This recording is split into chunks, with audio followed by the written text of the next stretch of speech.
സകല ജനത്തിനും വേണ്ടിയുള്ള സന്തോഷത്തിൻ്റെ സദ്വാർത്ത. ദാവീദിന്റെ പട്ടണത്തിൽ നിങ്ങൾക്കായി ഒരു രക്ഷകൻ, കർത്താവായ ക്രിസ്തു ഇന്ന് ജനിച്ചിരിക്കുന്നു. ദൈവത്തെ സ്തുതിച്ചുകൊണ്ട് മാലാഖമാർ പാടി, അത്യുന്നതങ്ങളിൽ ദൈവത്തിന് മഹത്വം, ഭൂമിയിൽ ദൈവകൃപ ലഭിച്ചവർക്ക് സമാധാനം. ദൈവത്തിന് മനുഷ്യരോടുള്ള ഉള്ളടുപ്പത്തിൻ്റെ ദിനമായ ക്രിസ്മസ് ദിനം ഒരിക്കൽ കൂടി സമാഗതമാവുകയാണ്.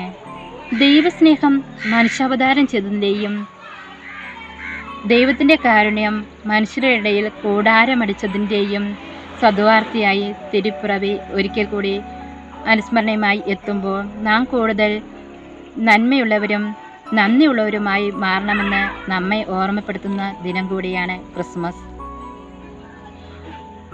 ദൈവത്തിൻ്റെ സ്നേഹം പങ്കുവയ്ക്കലിൻ്റെ തിരുനാളാണ് തിരുപ്പിറവി.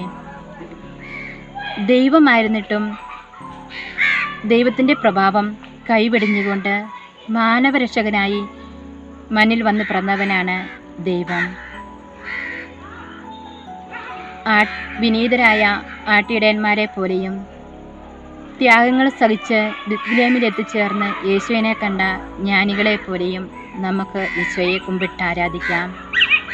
നമ്മുടെ സുഹൃതങ്ങളും ത്യാഗങ്ങളും ഈശോയ്ക്ക് സമ്മാനമായി നൽകാം. ഈശോയ്ക്ക് വസിക്കുവാനുള്ള ആലയമായി നമ്മുടെ ഹൃദയത്തിന് ഇടം നൽകാം. അതിനായി പ്രാർത്ഥിക്കാം, അനുഗ്രഹങ്ങൾ യാചിക്കാം. കിഴക്ക് കണ്ട അത്ഭുത നക്ഷത്രം ജ്ഞാനികൾക്ക് വഴികാട്ടിയായി മാറിയതുപോലെ നമുക്കും യേശുവിലേക്ക് എത്തിച്ചേരുവാനുള്ള നമ്മുടെ ജീവിതം ഒരു പ്രകാശമായി തീരട്ടെ എന്ന് ആശംസിക്കുന്നു. എല്ലാവർക്കും ഒരിക്കൽ കൂടി ക്രിസ്മസിൻ്റെയും പുതുവത്സരത്തിൻ്റെയും മംഗളങ്ങൾ ആശംസിക്കുന്നു.